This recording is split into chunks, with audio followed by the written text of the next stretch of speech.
All right, so my name is Frank Movis Jarvis. I'm the director of this new center. See the title. It's a Center of Excellence in Sex-Based Biology and Medicine. Let me first acknowledge our sources of support. So this idea of Center of Excellence was spearheaded by our new Vice President for Research, Dr. Piedimonte. So of course it was a competitive internal grant, and also with matching funds of the deans from the School of Medicine, the School of Public Health and Tropical Medicine, and the School of Science and Engineering. So the goal of this center is to advance knowledge in sex-based biology and medicine. And so we have, let's say, two major aims. One, because we want to create a center of convergence research. So we're going to assemble transdisciplinary teams from a lot of different backgrounds and without school boundaries. Hopefully, we're going to add the School of Science, the School of Social Work also. Not hopefully, I hope we're going to add that school. And the idea of convergence research and this transdisciplinary team is actually to accelerate, catalyze new discoveries, and of course applies for either MPI R01s, program project, center grants. Now, the second aim is to create the infrastructure that will allow that to function. One is to create an enrichment program, and Sarah Lindsay is going to speak about that. She's the director of this program, to train the new generation of scientists in the principle of sex biology and medicine. Second infrastructure is a pilot project program to provide seed funds to those transdisciplinary teams, but also to junior investigators so that they get funded and, again, towards the same goals, NPIs, program projects, center grants. Of course, another goal is to recruit using this infrastructure. Now, obviously, the last goal is for the center to become independent, and I'm going to speak about that. So the center doesn't have school boundaries. We have three associate directors, one from the School of Public Health, Tropical Medicine, and School of Medicine, Dr. Cruselwood. One from the School of Science and Engineering, Dr. Daniel, who's also the director of the Brain Institute. And another one from the School of Medicine, but she is the director of the enrichment program, Dr. Lindsay, and she was just speaking, and she's going to speak about the enrichment after. So what have we done so far? Well, first of all, we have created a logo. Actually, Sarah Lindsay created a logo, which I think is pretty cool. We have created a website. Not entirely finished, but you can. We're gonna release it soon through the Tulane website. It shows everything. We're gonna contact soon investigators that can participate. It shows the enrichment, the projects that are funded. I mean, everything like a normal website does. We have also applied for our first center grant, a COBRE. Dr. Cruselwood and myself are MPIs. Of course, the COBRE has the same name as the center. And the goal of a COBRE, of course, is to create the infrastructure for a specific topic and develop new investigators into independent investigators. And of course, we're going to have an administrative core, a mentoring, a career development plan, multidisciplinary project leaders, a pilot and feasibility program, and an enrichment program. That's why we created this center now, to mimic what's going to happen when we get funded for this COBRE. And the first cycle will be reviewed, I think, at the end of this month or at the beginning of June. So we will know. Another thing that we've done is, so we applied for an MPI grant. It was an RFA to understand the interaction between sex, obesity, and COVID-19, and aging in COVID-19. Because I forgot to tell you, this first year, one of the main topic of this center, apart from sex differences, is COVID-19. So we have applied for this grant. See, we got an impact score of 34, which is unlikely to be funded, but we will resubmit it. And it's really a transdisciplinary grant because Dr. Shrivin Quinn is an expert from the Primate Center and the Department of Microbiology. He's an expert in animal models of COVID-19. He has already developed 2, even 3 models. He's well published in the area. He's also an expert in the innate immune system, which is instrumental in COVID. And Dr. Jay Coles is an expert in lung inflammation, and is the director of the genomics course, single cell genomics. So, I like to consider myself an expert in diabetes, obesity, and sex differences. So the 3 of us has a good chance to get funded to understand why men and obese men die more from COVID. Although now with the vaccine and the new variant, it may change. But also, we have already started the enrichment. Sarah is going to speak about it, and funding 2 pilot and feasibility studies on COVID. So, the president was saying yesterday that after 100 days, they did a lot of things, but it's been 100 days since we've been funded, and we've done some good things also. So, and now I guess Sarah is going to speak about. I don't remember exactly the itinerary, the program. So Sarah, I think first of all, if somebody has questions, Sarah is going to moderate that. Sarah? Yes, thank you, Franck. So yes, everyone can, for Franck now or for any of the upcoming speakers, if you want to put your question in the chat to me personally or to the group, and I will then moderate the questions at the end of the talk. So just quickly about the enrichment program, you're already experiencing the anchor of our enrichment program, which is the annual symposium. We're going to have 2 talks, 2 short talks, 5-minute talks by 2 of the people that are funded by the current money from Tulane, Jordana Lovre and Mark Mondrinos.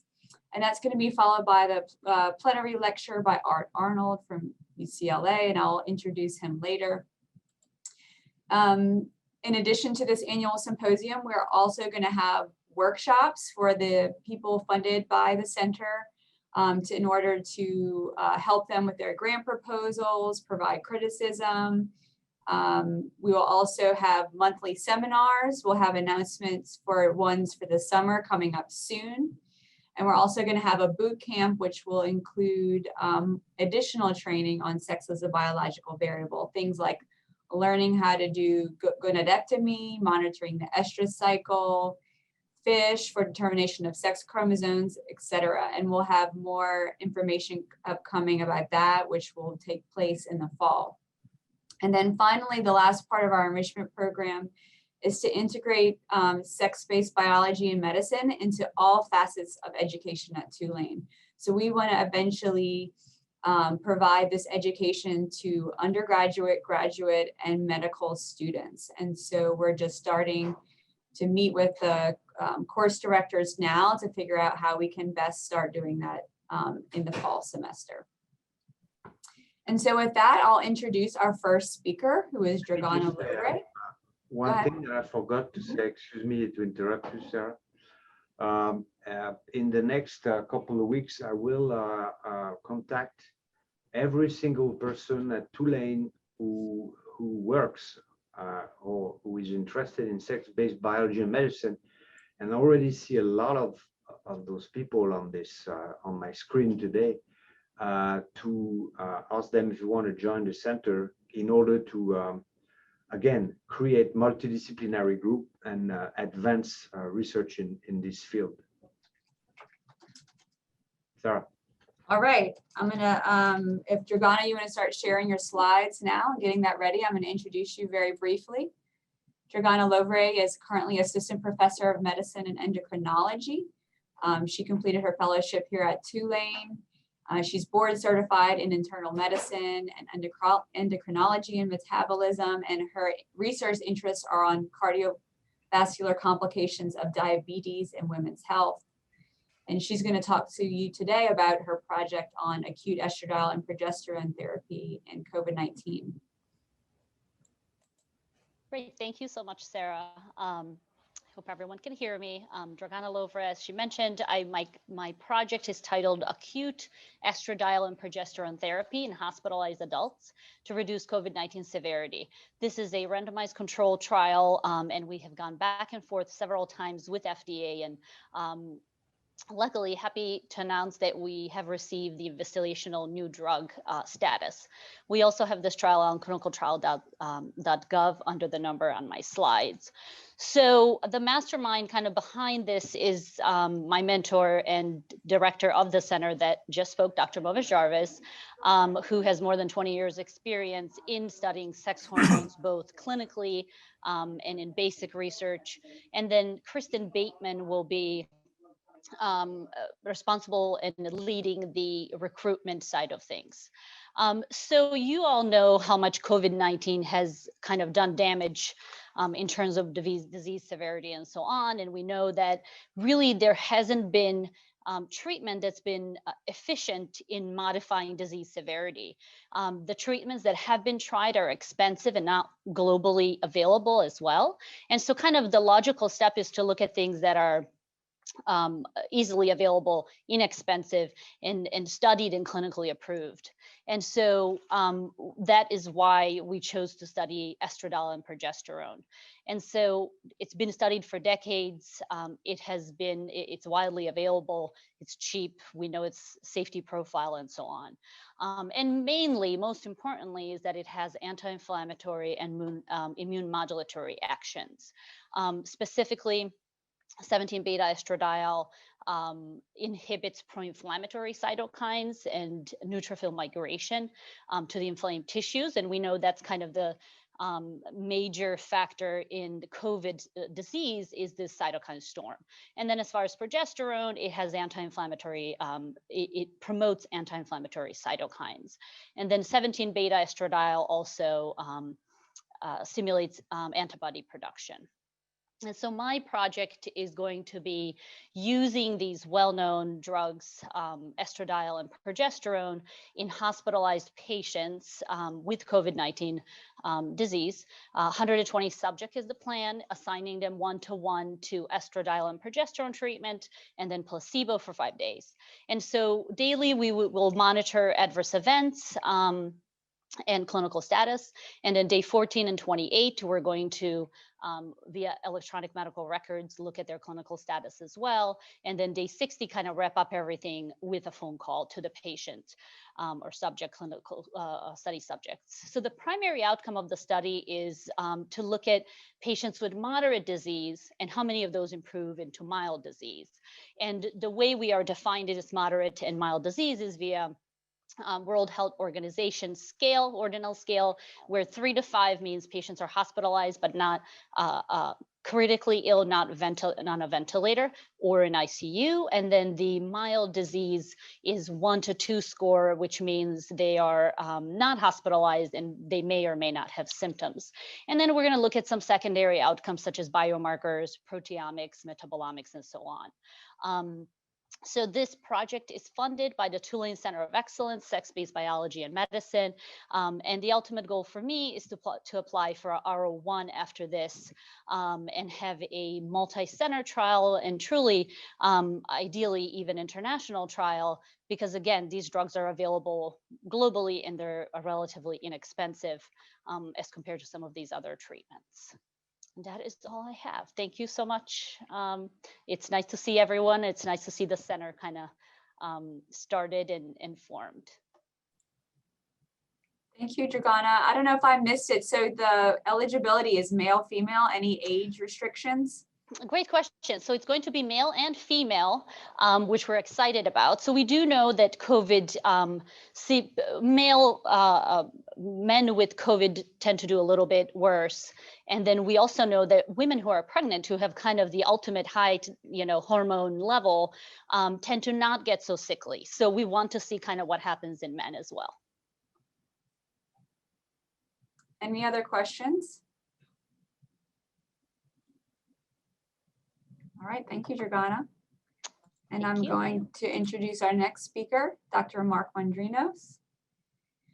He is relatively new to Tulane. He's an assistant professor in biomedical engineering. He came to us after his Ph.D. in biomedical engineering from Florida State, as well as postdoctoral fellowships at Drexel, Temple, and the University of Pennsylvania. So thank you, Mark, and you can introduce your project.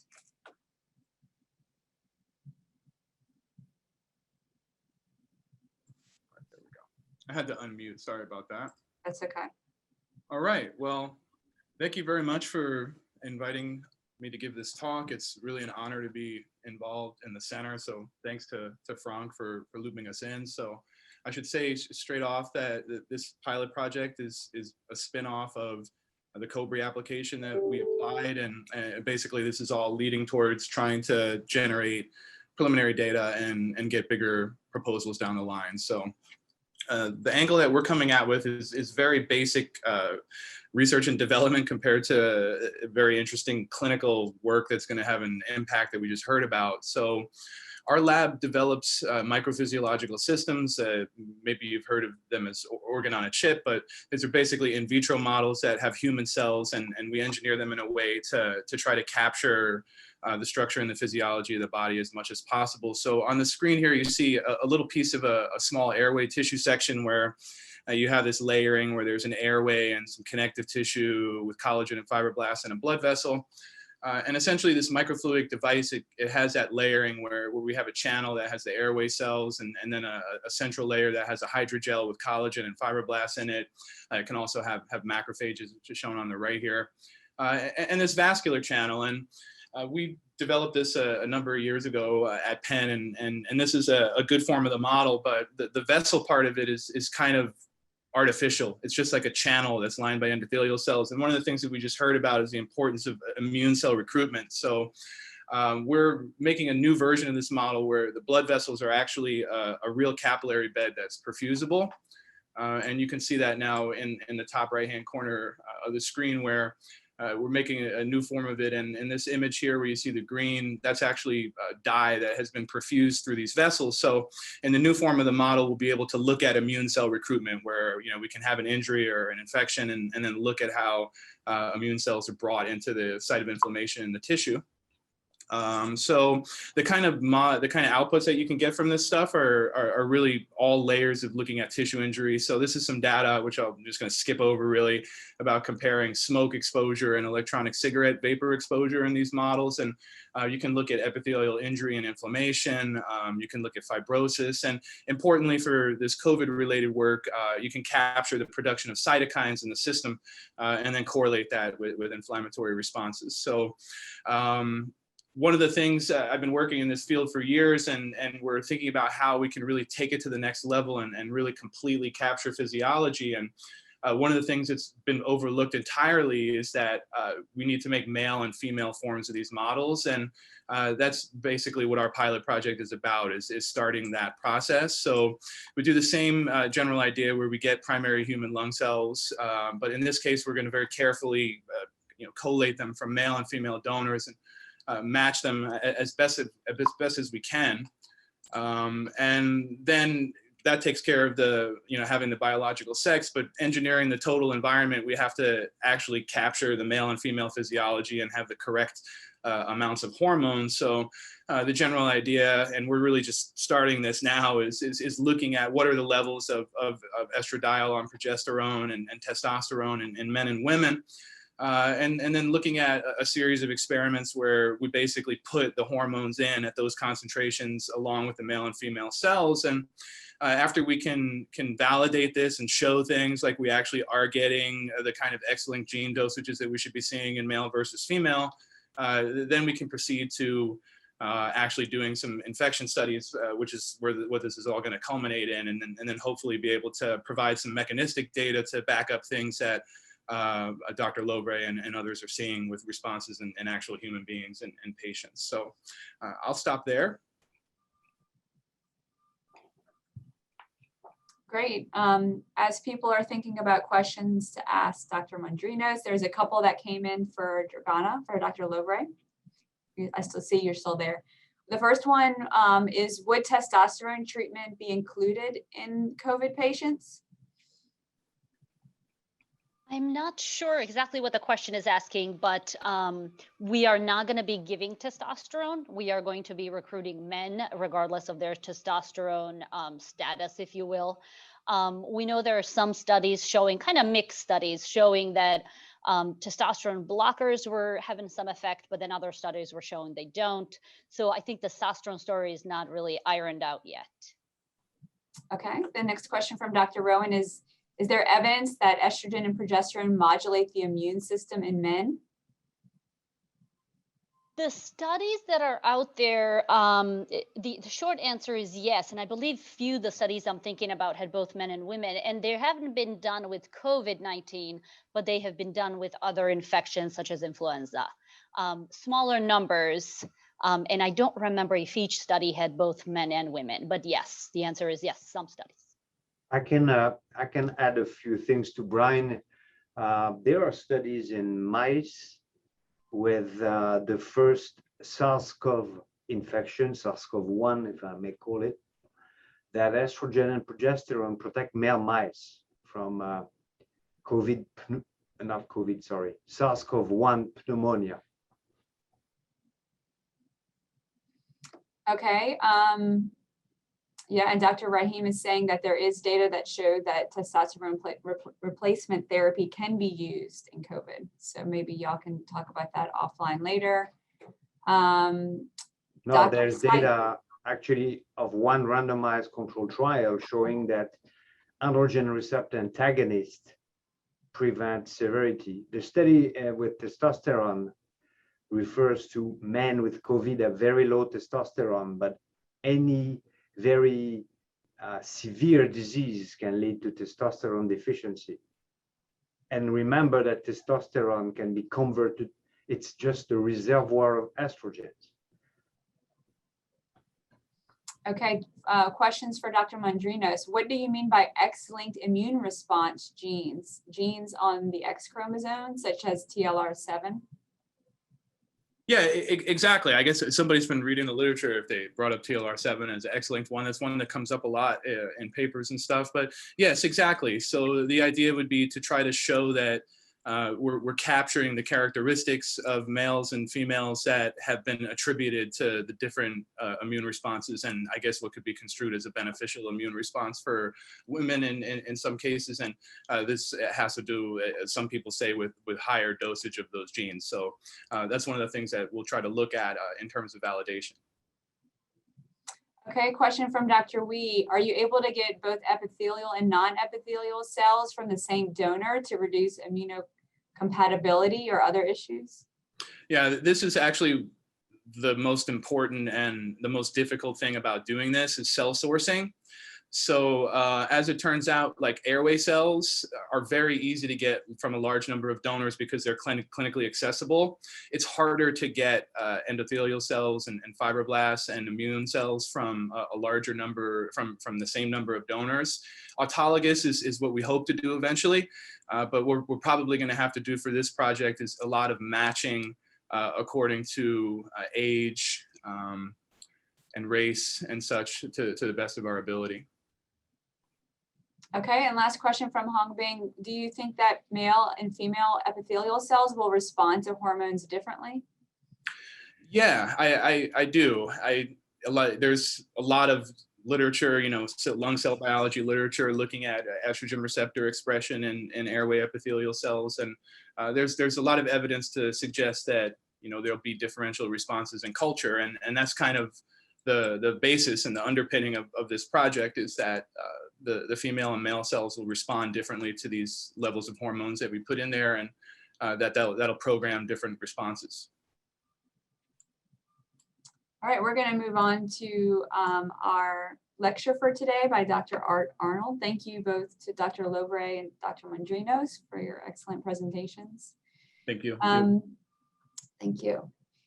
So now it's my honor to introduce Dr. Art Arnold. He he got his bachelor's degree at Grinnell College in Iowa in psychology. And from there, he went to the East Coast to New York to receive his Ph.D. in neurobiology and behavior, as well as completed a postdoc there at the Rockefeller University in neurophysiology and neuroanatomy. After that, he went to the other coast all the way to UCLA, where he has remained for his whole career, rising from assistant professor to associate professor and full professor in the Department of Psychology. He's also served other administrative roles, including director of the Laboratory of Neuroendocrinology, as well as the Brain Research Institute. He served as chair for both the undergraduate and graduate programs in neuroscience, as well as chair of the Department of Integrative Biology and Physiology. And he currently is still there, and since 2018 has served as a distinguished research professor. Over the years, he's received many awards and honors. He's fellow of the John Simon Guggenheim Memorial Foundation, as well as the AAAS. And what I thought was really cool from his bio sketch was that he's actually have 2 lectures that are in his name. One is from the organization the Society for Sex Differences. I'm not saying that right, sorry, which established the annual Arthur Arnold Distinguished Lecture. And then UCLA also established the Arthur Arnold Innovator Lecture. And he has many very important contributions to science. He discovered the first sex difference in a vertebrate brain, the cellular and molecular mechanisms of sexual differentiation in the central nervous system. He's challenged the dogma that somatic sex differences are caused by gonadal hormones by demonstrating that he's also demonstrated that birds don't have effective sex chromosome dosage compensation. And he also has been integral in the development of a model by which we can now tease apart the impact of sex differences and chromosome complement in mouse models of disease, which he will talk, I'm sure, about today. So thank you so much, Dr. Arnold, for your presentation.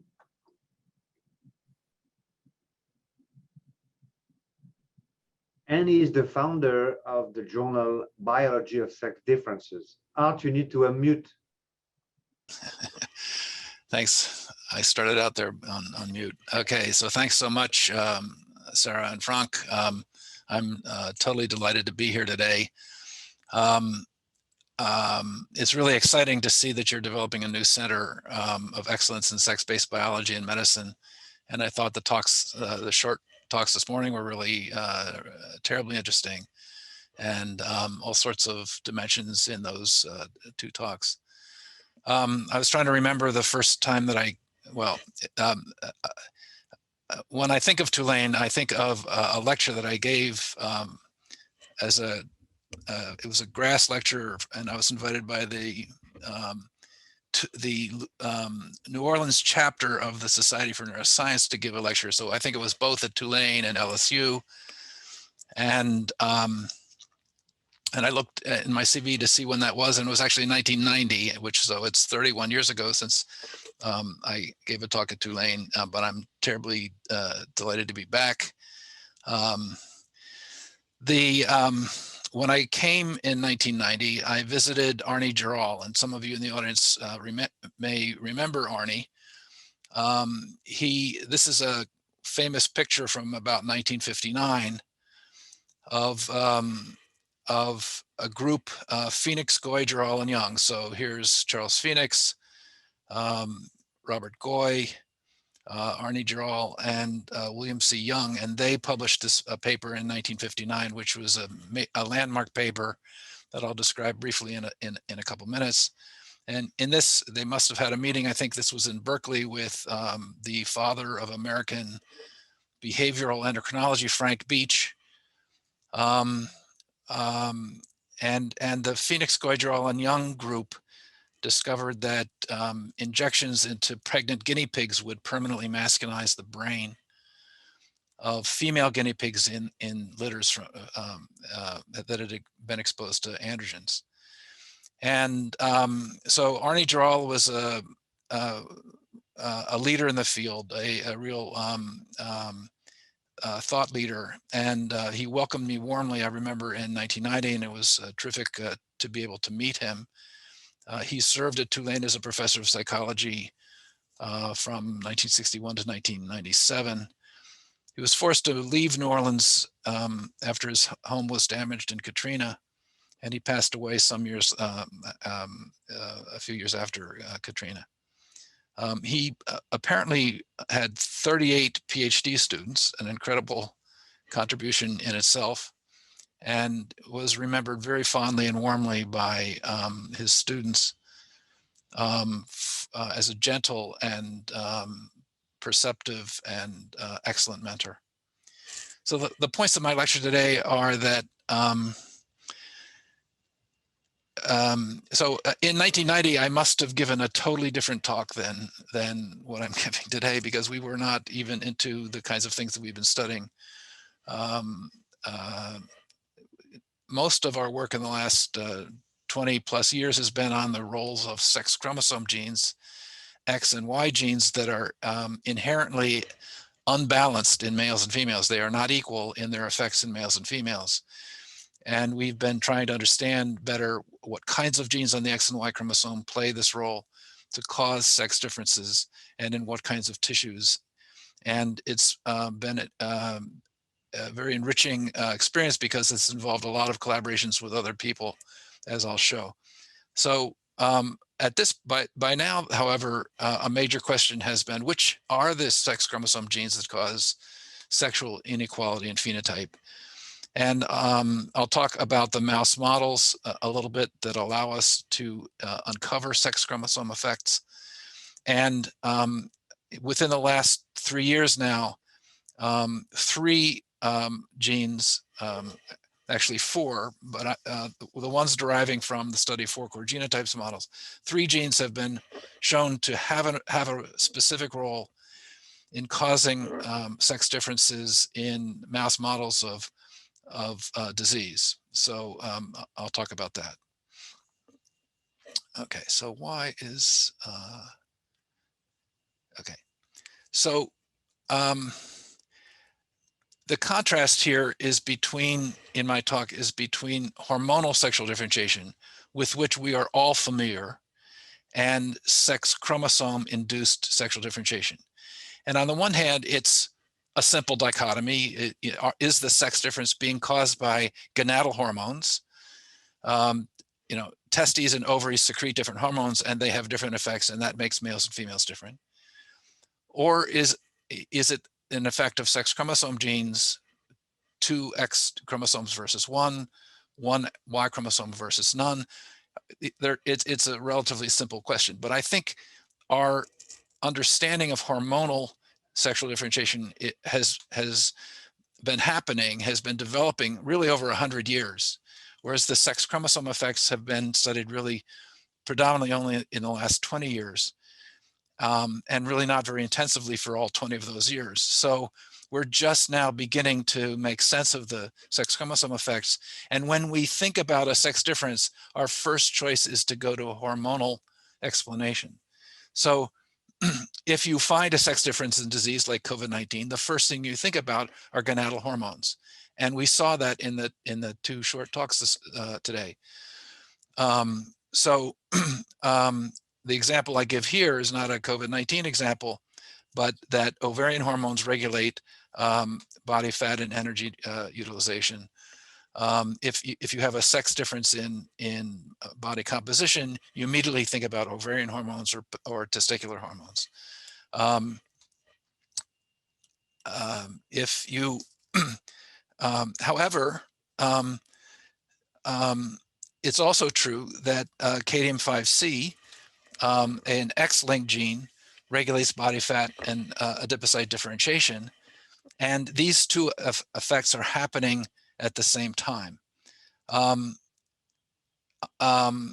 first idea, the hormonal idea, makes sex differences related to reproduction, because if we think about why the sensitivity to hormones might have evolved, we think about, okay, females go through pregnancy, they have to have specific adaptations that are required by being giving birth and being mothers and other roles of females, biological roles of females. And so we think about the sex differences as tied to reproduction. But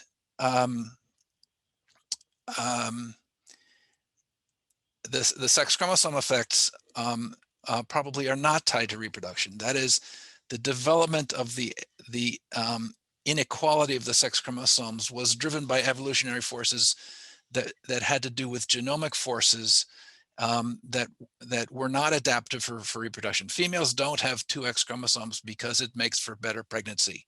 Okay, they have two X chromosomes because the Y chromosome evolved to be a male determining chromosome. All right, so you can see me hesitating a little bit in the last in my narrative of the last slide, and the reason is that my pen that I use to highlight things has stopped working for some reason. So I'll give the rest of the talk without any kind of highlight, I think. Okay. So I'll briefly mention three classic background papers that gave rise to the hormonal idea. F.R. Lilly in 1916 published a famous paper on the Free-Martin effect in fetal calves, in which actually, I'm really sorry about this, but I think well, I'm trying to decide whether I want to have some sort of pointer, which I've completely lost here. Can you use the pointer from Zoom? Oh, yes, I can. So I just did that. I just found it. Okay. The pointer, the annotation. Okay. So that makes me happier. Okay. So the Free-Martin calf is a genetic female who is masculinized if her blood supply as a fetus is intertwined with the male's placental blood supply. So there's an anastomosis, and some of the blood-borne factors from the male get over to the female. This was an interpretation that Lilly made, it gave rise to the hormonal theory, basically, of sexual differentiation. What were the sexual phenotypes he was measuring? They were internal and external genitals. Okay. Now his ideas were tested critically by the famous French endocrinologist Alfred Jost in the 40s and 50s, who took out the gonads out of fetal rabbits, or replaced testosterone, or transplanted testes into females, etc. And he showed that two hormones, testosterone and anti-Müllerian hormone, controlled sexual differentiation of the internal and external genitalia, setting up really the basic idea of sexual differentiation. In brain and behavior, then, the classic paper of Phoenix, Goyadrol, and Young in 1959 showed that if they treated pregnant females with pregnant female guinea pigs with testosterone, that the female fetuses were masculinized permanently for the rest of their life, and those females would act like males and not act like females when they were adult.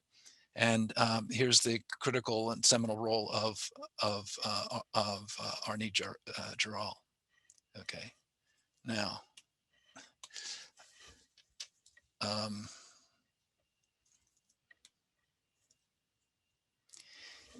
Okay, so now I've made scratches on the screen that don't disappear.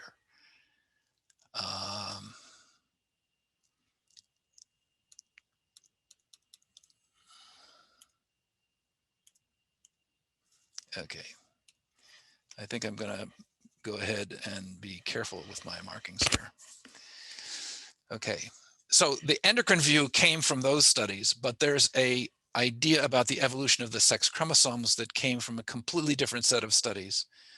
And that is that in mammals and birds, as just two examples of species that have heteromorphic sex chromosomes, that is where the males and females have different sex chromosomes, that these sex chromosomes evolved from autosomes. And the mammals evolved from one set of reptilian autosomes, and the birds evolved their Z and W sex chromosomes from other sex chromosomes. But in each case, one sex has two large sex chromosomes. In mammals, two large X chromosomes, and one sex has one large and one small sex chromosome, with the males having the Y. And the Y is basically a degenerate X chromosome that used to be the same exact chromosome as the X chromosome when they were both alleles, when they were both autosomes. But what happened on one chromosome was that a mutation occurred in a gene causing testis determination, and that made the Y chromosome then be inherited from in the male lineage only, and led to the masculinization of the Y chromosome. So it acquired genes that are good for males, and most importantly, the Y chromosome stopped recombining with the X chromosome. And that meant that the Y chromosome was asexually inherited from father to son to son to son to son. And that led to the loss of most genes on the Y chromosome, which then led to the need for dosage compensation, because males had one X chromosome and females had two. And there was a need, and yet the X chromosome had a lot of genes that both sexes needed to be in balance with the autosomal genes in various gene pathways. So there evolved X inactivation to balance the X gene dose in the two sexes. Now, all these are changes in response to genomic forces. So the inequality of X and Y gene dose came from the asexual inheritance of the Y chromosome as it acquired, and were not, of course, all of these changes had to be compatible with good reproduction in both males and females, but they were not driven to be adaptive for those purposes.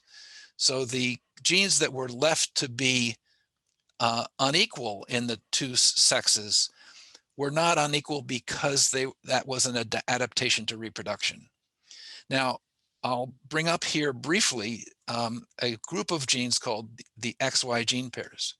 So as the Y chromosome was losing most of its genes, a few genes stayed behind. They were certainly mutated in the couple hundred years of years of evolution of mammals here. All of these genes sustained mutations, but when that happened, that Y chromosome dropped out of the population. So a few hardy Y genes were retained on the Y chromosome, and each of them has a very similar gene on the X chromosome, and these are called XY gene pairs. The reason why the Y gene was retained was that if the Y gene was lost, then the function of this XY gene pair was haploinsufficient. If only the X copy was remaining in the male, it was haploinsufficient. So a lot of these X genes escape axon activation, so they are expressed in two copies from the X chromosome, in females, and they're expressed in 2 copies, 1X, 1Y in males. And what we really don't understand is whether these genes are in balance or out of balance, and in which direction they're out of balance in different tissues and different disease states. And I'll come back to this. I just wanted to bring it up. Okay. Now in my lab, it was actually the study of birds that got us onto the idea that non-gonadal factors or sex chromosome genes cause sex differences. So we were studying, and no doubt when the last time I came to Tulane in 1990, I talked about zebra finches, in which the male sings a courtship song to the female. These birds are Australian. The male has an orange cheek patch and the female is largely gray. The male has this handsome black bar and the female is avoiding predators by not having a black bar. So, and the male sings this song and the female doesn't sing. Naudibum and I discovered large sex differences in the brain of songbirds a long time ago.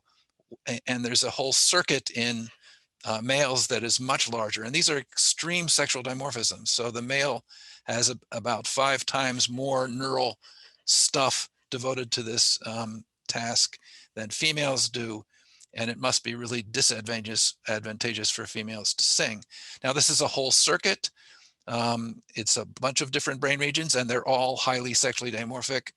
And males have larger brain regions than females. So when we wanted to understand sexual differentiation, we and others started manipulating gonadal hormones, because that was the only theory, that all sex differences are really produced by the effects of gonadal hormones. And there were some effects of gonadal hormones. But there were some experiments that didn't agree with the hormonal theory. Basically, the zebra finches hadn't read the textbook, and they were doing their sexual differentiation by some other rules. And one experiment done by Julie Wade when she was a postdoc in my lab was to make testes grow in a genetic female. So the normal male has testes and his brain is quite masculine.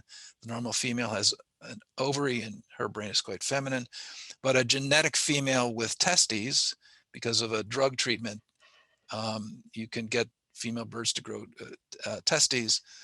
Her brain stayed feminine, even though she had quite considerable amounts of testicular tissue. And that suggested that the sex of the brain was not correlating with hormone levels.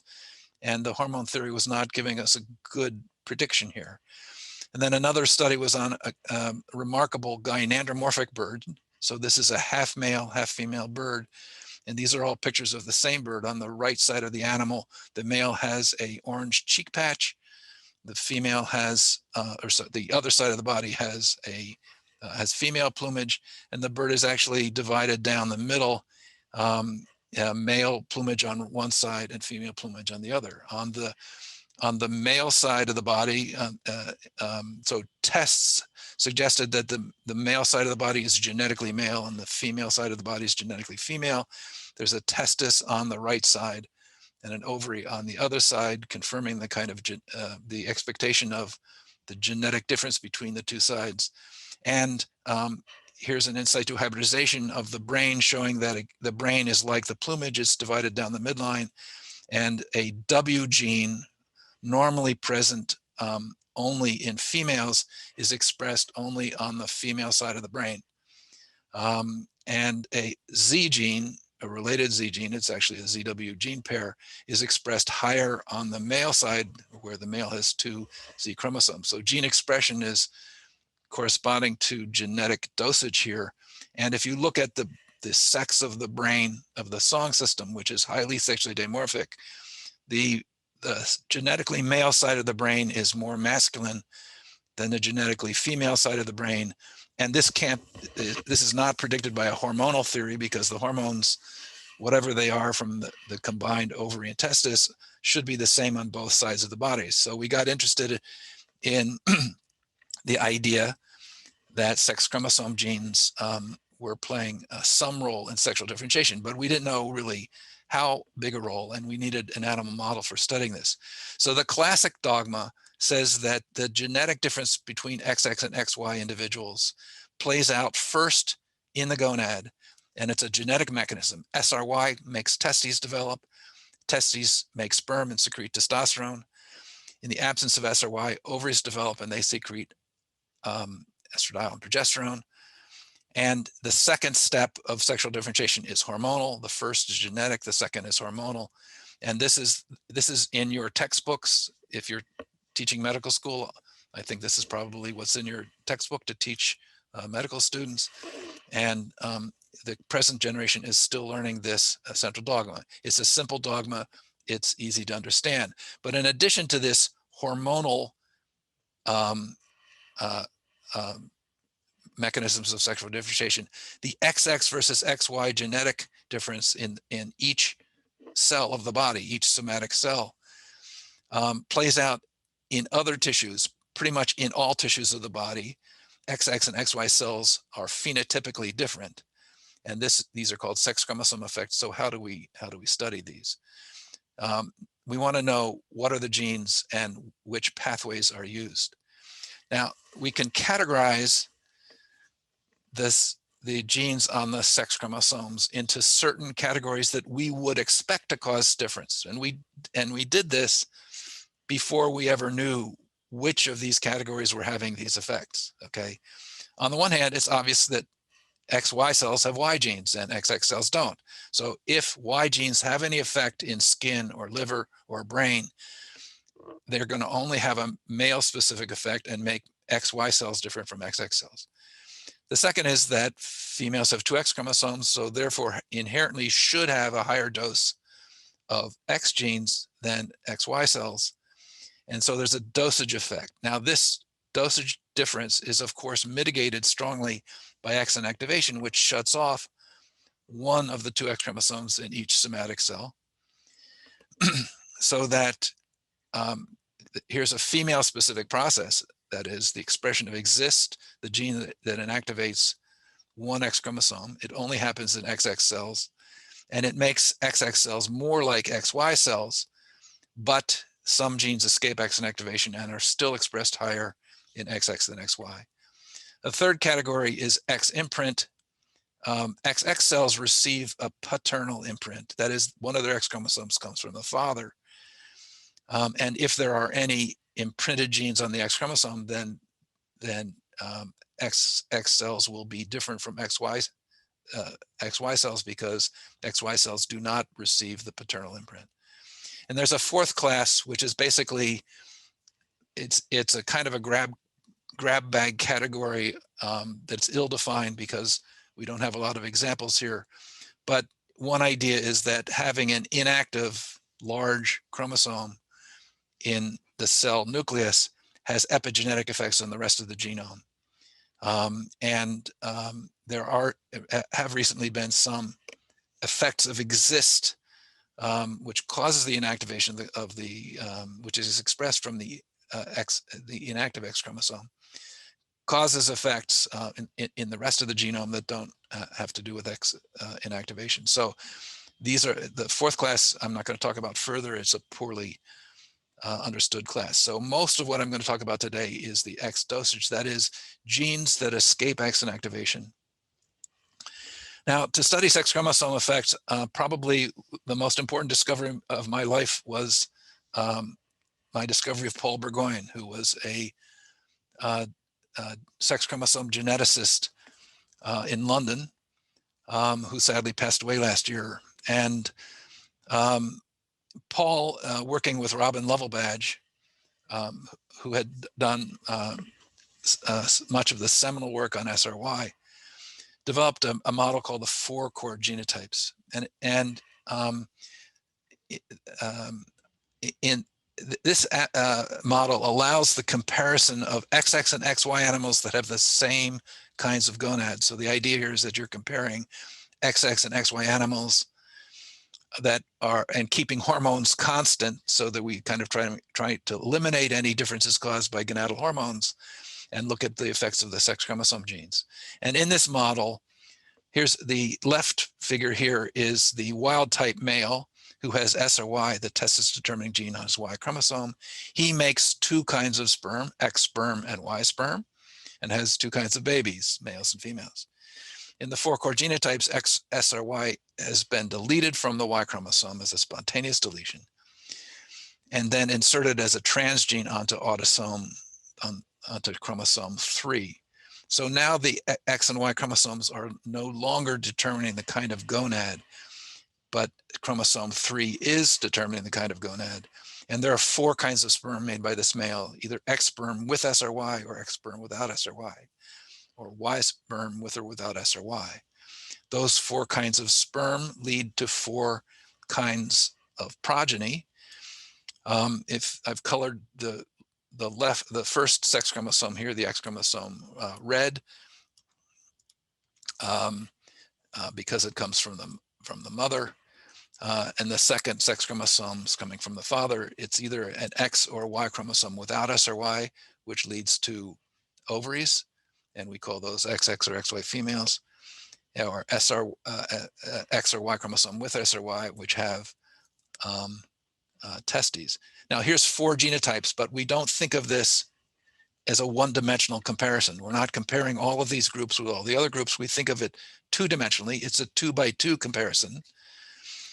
And one factor discriminating these 4 genotypes is whether they have S or Y or not, whether they have testes or ovaries. The other factor is whether they are XX or XY, and these are 2 independent factors. And so if we find that these 2 groups of animals are different from these 2 groups of animals, we attribute this difference to hormones. But if we find that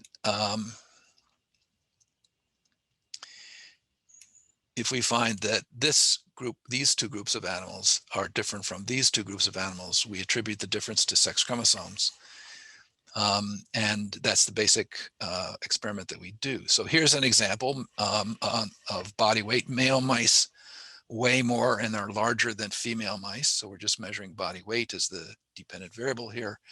And in the 4 groups of animals at weaning, there's not much difference in body weight. So there's neither an effect of testes versus ovaries or an effect of XX versus XY. If you let the animals pass through puberty, by 24 days later, you see that the 2 groups that have testes are bigger than the 2 groups that have ovaries. They're labeled male and female. And so the main sex difference in body weight is being driven so the hypothesis that comes from this is that it's the gonads driving the sex difference. Okay.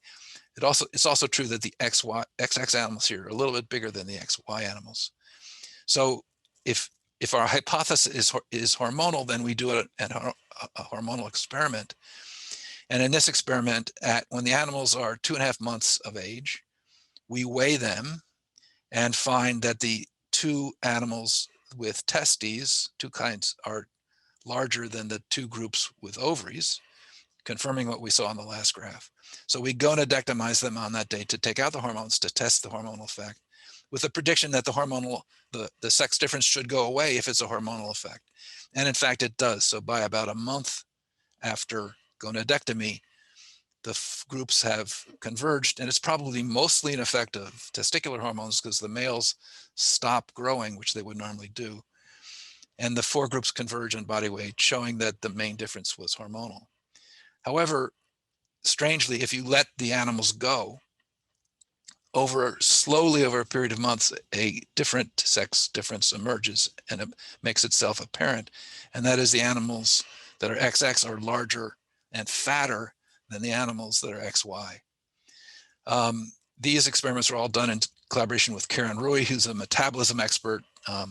We discovered this body weight effect in our lab. Suki Chen in my lab discovered it, but we immediately went and engaged Karen, who took over the project as a leader and has been studying this since. If you put the animals on a high-fat diet, then the XX animals get very fatty livers and the XY animals do not, shown in this histology.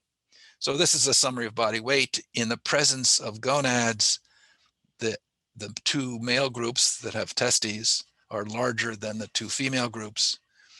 Whereas if you take out the gonads and weight, then the XX animals are larger than the XY animals. So you may have noticed on one of the previous slides of the 4 core genotypes, I said this was the Burgoynian method, step 1, and we got this stepwise approach from Paul Burgoyne. And so the second step is to use a different mass model called the XY star model. And this model has a bunch of weird nomenclature, but if we kind of pass over that, just because it's going to take 15 minutes for me to explain the nomenclature. And just these genotypes are very similar to XX, XY, XY, and XO with an extra pseudoautosomal region.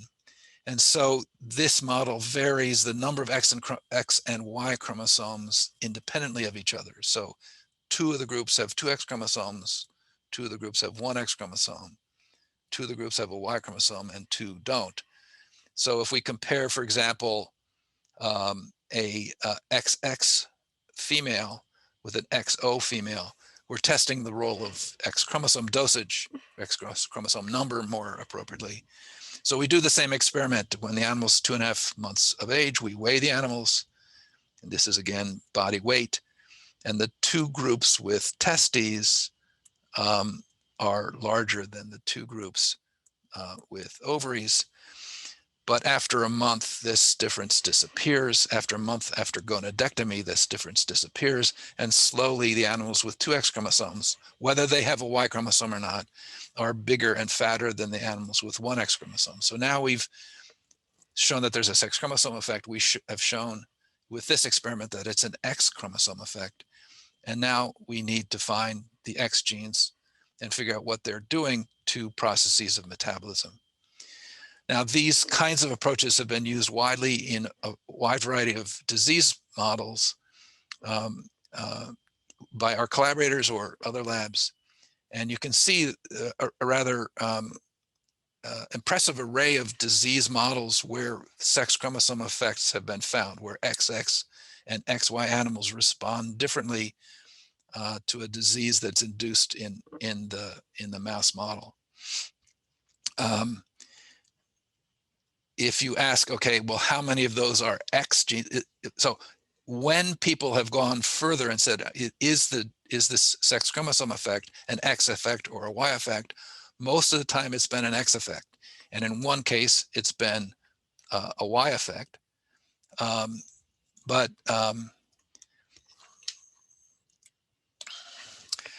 Here's a probably an incomplete list of the times in which an X effect has been found to occur.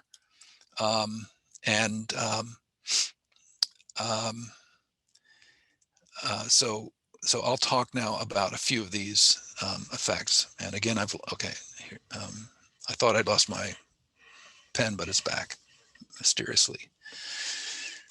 Okay, so we have this endocrine history of the study of sexual differentiation, where we've known for decades, really almost 100 years, that testosterone and estradiol and progesterone make for sex differences, and many people have studied the mechanisms of actions of these hormones. And so in our lab, we have this kind of joke where we say, okay, we're finding the new testosterone, we're finding the genes that are not controlling hormonal action, but we're finding new agents of sexual differentiation from the X and the Y chromosome that are primary causes of sex differences, along with testosterone and estradiol. Okay, so in this diagram, which I've shown before, I've listed some genes for which there are effects now that in the different categories for genes that are known to have some sex biasing effects.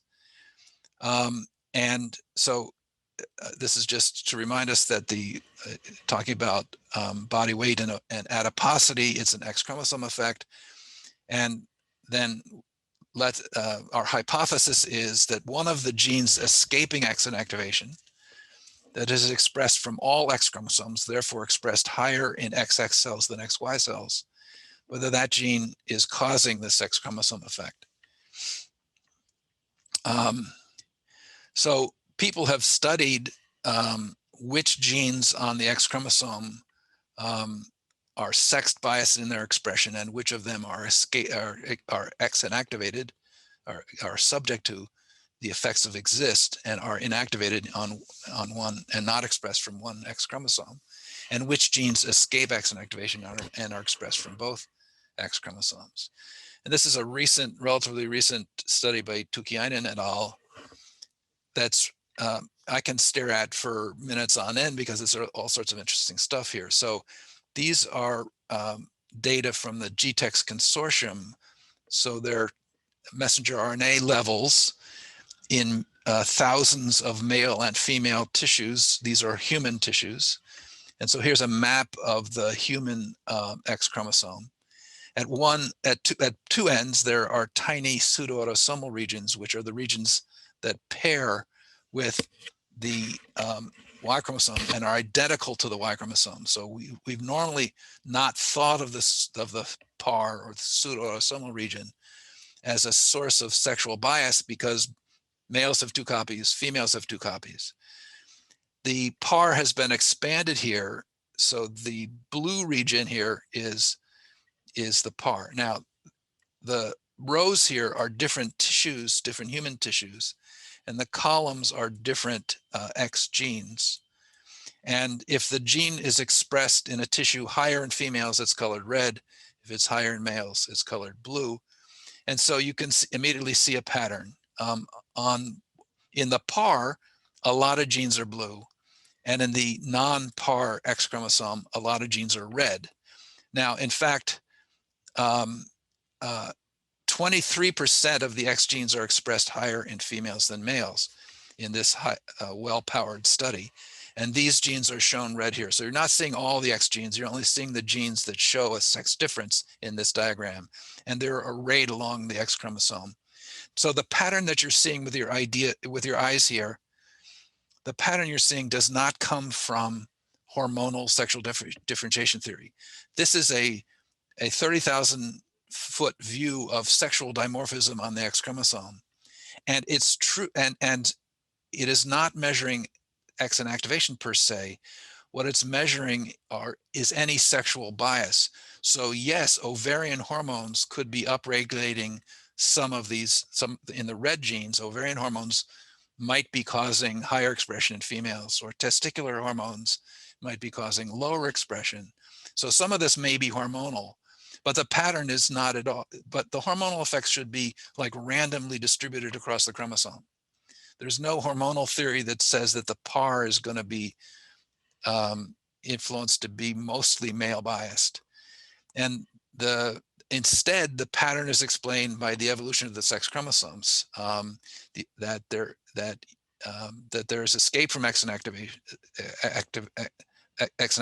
So that by and large, the animal or the person who has 2 X chromosomes is going to have a higher expression of X genes than the animal or person that's got only 1 X chromosome. And that explains most of the red squares here. Now, why is the PAR blue? Why is it expressed higher in males? This was actually unexpected. And the idea is that X inactivation spills over into the PAR. Even though the PAR is present and doesn't need to be inactivated, the X inactivation tends to shut down or turn down PAR genes in XX cells, but not in XY cells. So on the inactive X chromosome, the PAR genes are expressed at a lower level, leading to a higher expression in XY cells than in XX cells. And so these patterns are explained by sex chromosome theory, not by hormonal theories, even though some of the effects that we're seeing here might be in fact caused by hormones. So our hypothesis in our specific cases of disease in mice is initially that the X chromosome effects are explained by higher expression of X genes that escape X inactivation. Why do we focus on that? Of the variety of hypotheses that we have, it's the most easy to test. And so I think what you're seeing X dosage effects, either because emerging in the literature now, either because they're more important or because they've been tested first because we have the mice to test them. So this graph shows that X chromosome genes, the 4 that we've mentioned before, the 4 genes, including 2 histone demethylases, KDM6A and KDM5C. These are expressed higher in XX cells than in XY cells, and it doesn't matter whether the animal has testes or ovaries. So these are 4 core genotypes measurement, and I think it's in adipose, or it might be in liver.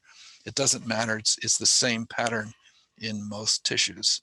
So these genes are escaping exon activation, and each of these genes has a similar gene on the Y chromosome, an ancient partner that used to be alleles, but now they have separated and become different genes.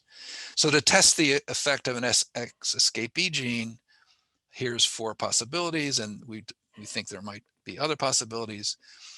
We make a mouse that either has 1 or 2 copies of these genes. Instead of having 1 or 2 copies of the X chromosome, 1 or 2 copies of this gene. So this is a wild type XX female that has 2 copies of KDM5C. And this is a XX female in which one of the genes has been knocked out using Cree-Lock system.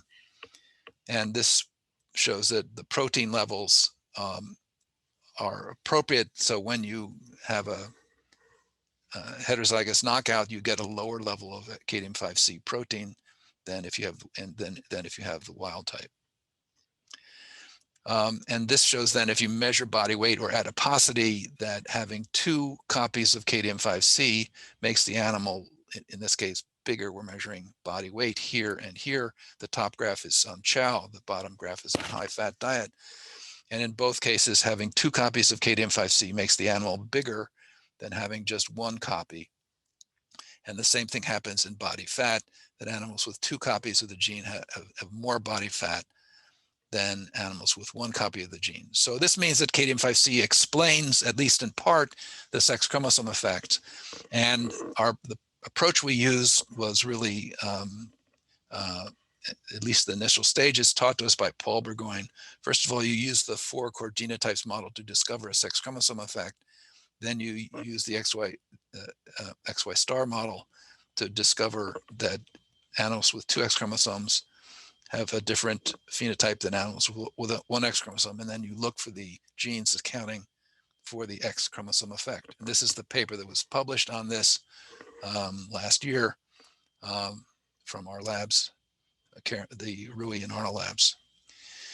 Another example is that Rhonda Voskuil at UCLA, who's a neurologist, is an expert in multiple sclerosis, and uses the animal model experimental autoimmune encephalomyelitis, or EAE, in which the animal is treated with a myelin protein, and an immune reaction is induced so that the immune system attacks oligodendrocytes and the central nervous system, mimicking multiple sclerosis in a mouse.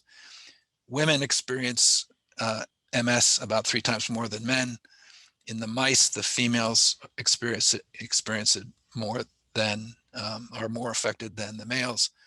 And the clinical curve here shows how is a measure of the inability of the animal to move, where 0 is a healthy animal and 5 is a moribund animal.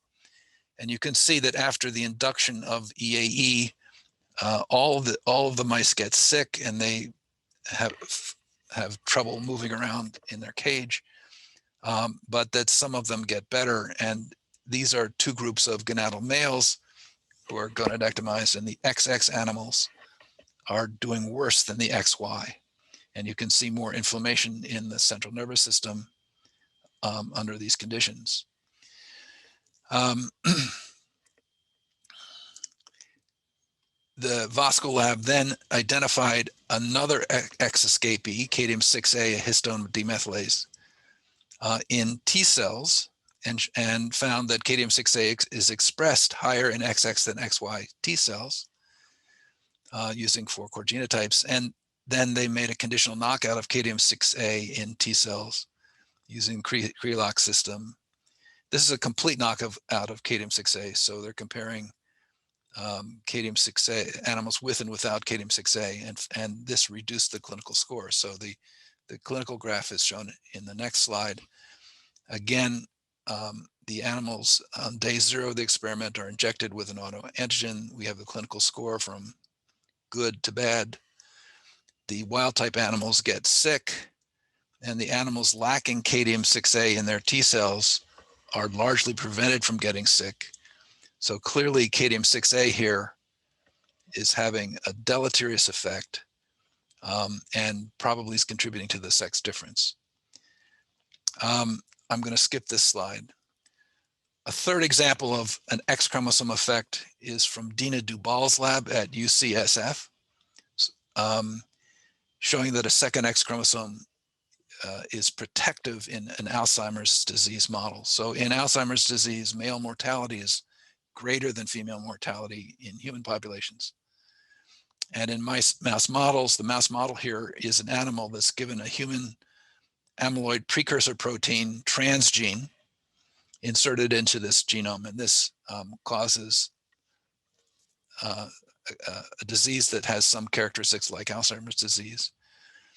And the animals die over a period of months. And in wild type animals, the males die faster than the females do. So females are somewhat protected. Using the 4 core genotypes model, they showed that the XX animals are protected relative to XY. And using the XY star model, again, the animals with 2 X chromosomes are protected relative to the animals with 1 X chromosome. So then looking for the X gene, they concentrated on the X escapee Cadmium-6A, and in vitro, there's a model in which neural cells are grown in the dish and treated with beta amyloid or A beta, which kills the neurons. And this is a measure of, you can just look at one side of the graph here, that animals that are at use receive a lentivirus with interfering RNAs to knock down Cadmium-6A. So the animals receiving the scrambled shRNA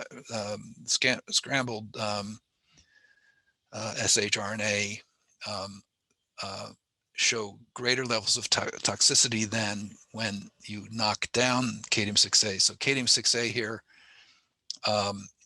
is, sorry, it's the other way around. The animals, I pointed to the wrong graphs. The orange bars are animals that have had Cadmium-6A knocked down. So Cadmium-6A is actually protective. Having 2 doses of Cadmium-6A is better than having 1 dose. They also did experiments in vivo injecting a virus that overexpresses Cadmium-6A into males, into live animals, and they tested them in a learning paradigm in the Morris water maze, and showed, so males have less Cadmium-6A than females, and if they raise the level of Cadmium-6A in the male by overexpression, then the animals were better at a learning task. This is a metric of learning, how fast they learn this task. So can I ask, do I still have time, or should I, how many, I think I'm over time. Like Is that 5 more minutes? I think we're good on time. okay? So I'm almost done.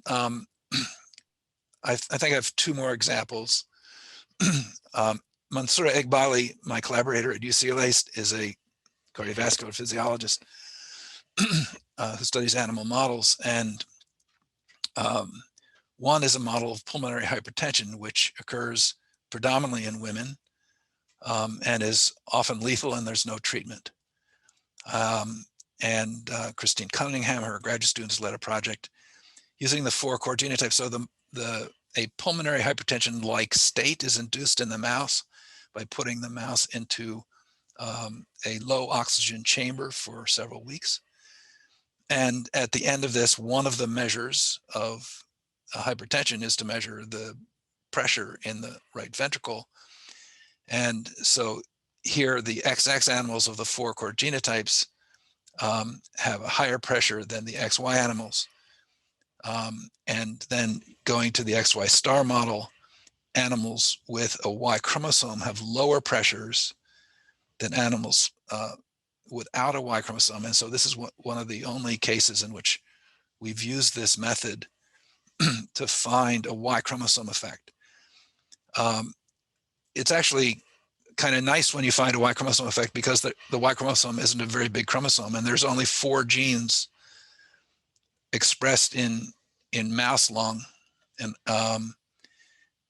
that could be doing this. And so Cunningham and Iqbali knocked down each of these 4 genes and showed that one of them, the gene UTY, was responsible for this protection caused by the Y chromosome. So UTY is added to our list of sex biasing factors from the sex chromosomes that have an effect on disease. So Sean Lee at Harvard, he's now at Cedars-Sinai in Los Angeles, was one of the first ones to find Kadium-6A effects in a mouse model of bladder cancer. And he used the 4 core genotypes. So in this case, the mouse is injected with a toxin that induces bladder cancer, and the animals die after being slowly after being injected with this toxin. And using the first graph here is the 4 core genotypes, you can see that the 2 groups of animals that have ovaries don't die as fast as the 2 groups that have testes. So there's an overriding hormonal effect in the development of disease and the lethality of this treatment. But in each type, in the females, the XX females are doing better than the XY. In the males, the XX males are doing better than the XY. So there's a sex chromosome effect too. In fact, I should say in all of the disease models that I've shown, there are potent effects of gonadal hormones. There are also effects of sex chromosomes. So they're always interacting with each other in these models to create sex differences, or in some cases, maybe to reduce sex differences. So then Sean Lee and his lab knocked out Kadium-6A. And if you just look at 2 of the graphs here, XX females lacking Kadium-6A die faster than XX animals that have Kadium-6A, suggesting that the sex difference, the sex chromosome effect, was caused in part by the dosage of Kadium-6A in these animals. So I've talked about the idea that there's a sexual inequality in the expression of X and Y genes that cause sex differences in physiology and disease. We have used 2 main models to get going on this, to begin to study sex chromosome effects. Sex hormone and sex chromosome effects almost always affect the same traits and interact to control whether the trait is sexually dimorphic or not. And we now know some of the agents of sexual differentiation coming from the X and Y chromosome. We've spent the last few years developing a rat 4 core genotypes like model, and we're excited about this because there's a lot of diseases that you can study better in rats than in mice, especially a lot of neural diseases, but there's also a lot of pharmacology that's done in rats. So we're eagerly seeking collaborators who might want to use these new rats that we've studied. So these are highly collaborative studies that not only depend on, but are led by other people, okay? I've mentioned Karen Rui and Rhonda Voskel and Mansour Iqbali, and those are the main ones that I've from in this particular talk, but I've had a long-term collaboration with Eric Verlaine and David Yench and Jake Lucis. And we would not have been able to do any of this work without the guidance and mentorship of Paul Burgoyne and Robin Lovell-Badge. So thanks very much.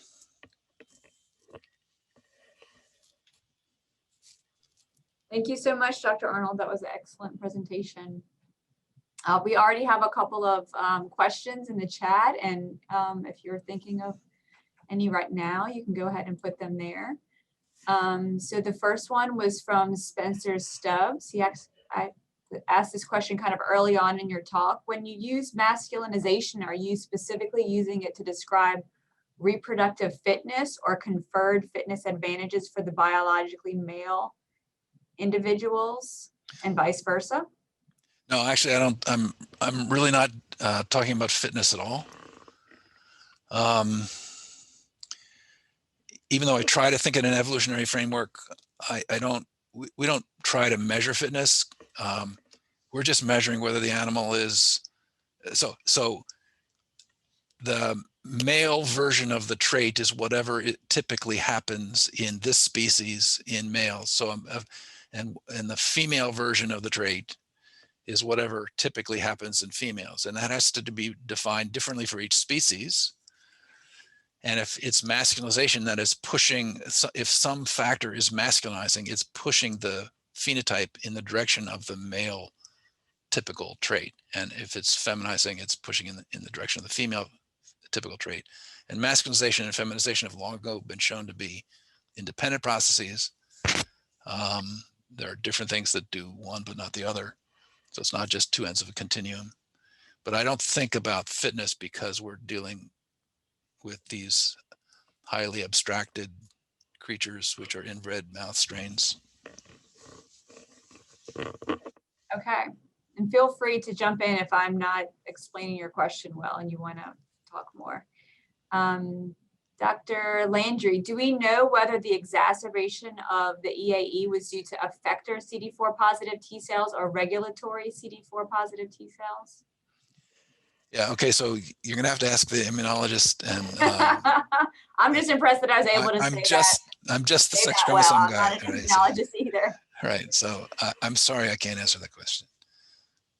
I can only point you to the paper, which may well have discussed that, but I don't remember. Dr. Walu, does the 23% of highly expressed genes in females have anything to do with the COVID-19 bias to males? I'm sorry, could you know, repeat? but anything from the literature or your own research on this? I'm sorry, could you repeat the He was question? just asking either anything that you know about this or maybe something you read. About the sex chromosomes and COVID-19? Yeah, the 23% of highly expressed genes in females, were any of those connected to COVID at all? I have not kept up on this very much, on all the speculation about what factors could cause sex differences in COVID-19. I mean, there's all sorts of biological and social factors. I was going to point out, in this sea of red genes that are expressed higher in females than in males on the non-pseudosomal part of the X chromosome, there is this one gene right here, this one column, that has got a lot of blue squares. So there's a bunch of tissues where it is expressed higher in males. And it turns out that this is the ACE2 gene, which is, of course, the receptor for COVID-19. And I'm sure somebody has seen that. I just noticed that today when I was looking at the slide this morning. So is the ACE2 gene expressed in human airways higher in men than women? I'm sure somebody has thought about this and is investigating it, but I don't know. Yeah. And then why is it expressed higher? It's going against the crowd here. All of its neighbors are being expressed higher in females, and so it might be regulated by hormonal factors. Actually, Catherine Sandberg investigated this in 4 core genotypes mice. So in mice, it is the ACE2 is in fact regulated by ovarian hormones, not by sex chromosomes. And this was a paper that was published like in 2010 and got cited a few times every year since then until last year, where it exploded and everybody started citing it because of COVID. But so there's one mouse paper on With ACE2. On ACE2, yeah. 4 core genotype mice. Okay. The next question is, in a recent paper, Miyawaka et al. 2020, they defined the SRY gene in mice as containing 2 exons over the previously thought 1 exon. Do you think alternative splicing in the human SRY gene exists and can drive unique sexually dimorphic gene expression patterns? Yeah, that was a really terrifically interesting paper. People have been studying SRY for a long time and nobody had figured out that there was this exon that nobody had seen before. So that was a really interesting paper, but I haven't thought too much. I don't too much about what that means for SRY effects.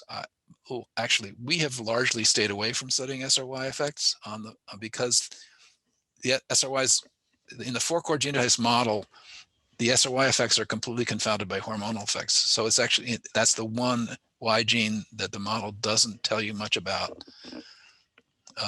So we've not personally studied SRY effects, but it's a great question, and I'm sorry I don't have any insight. Okay, from Dr. Ogola, do we understand why genes such as the KDM6A escape X inactivation?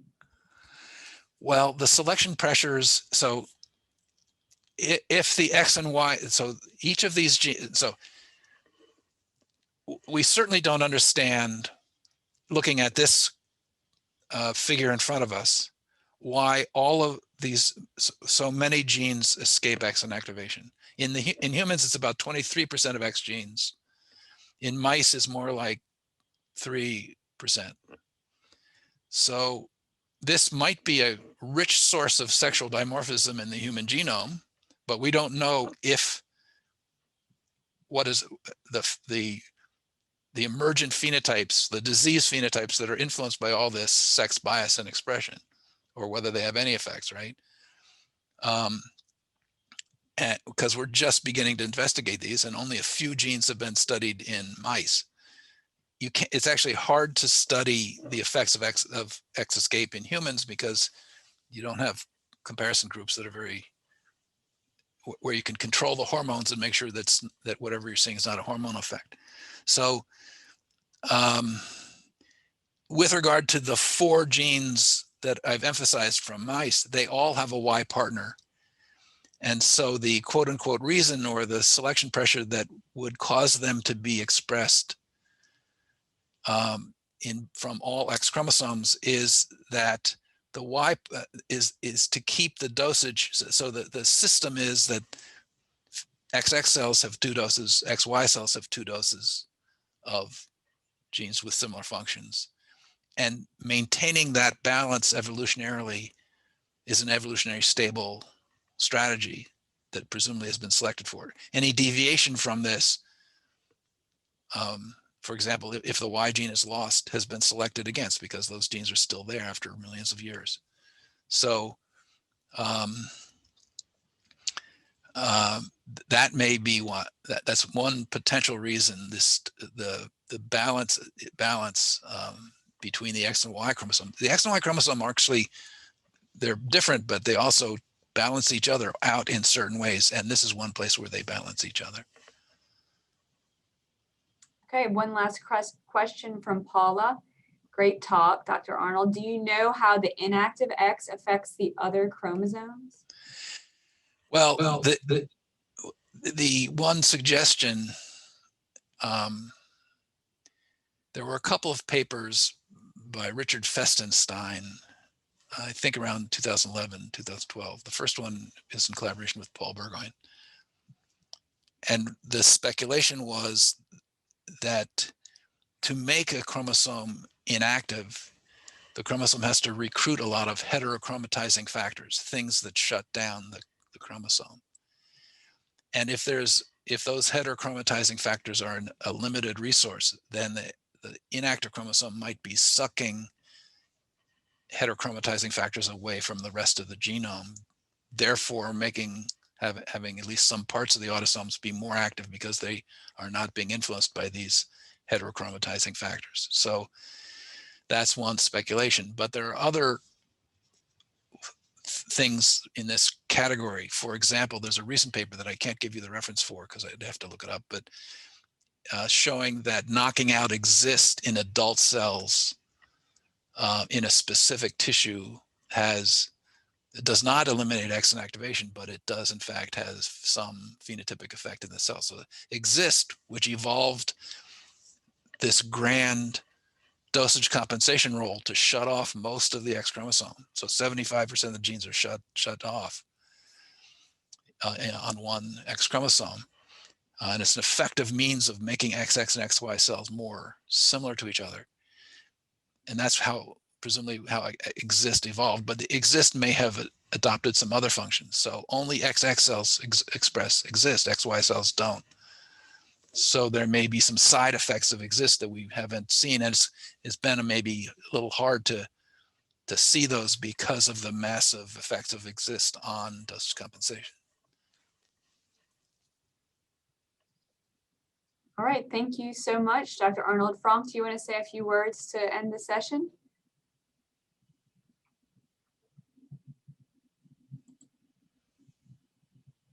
You want to unmute? Am I okay? Yep. Yeah.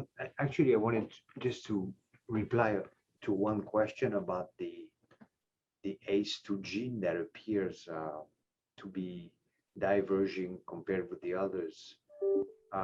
It's very unlikely to be involved in the sex difference between men and women because the ACE2 gene mediates the viral entry. So if that was the cause, it would.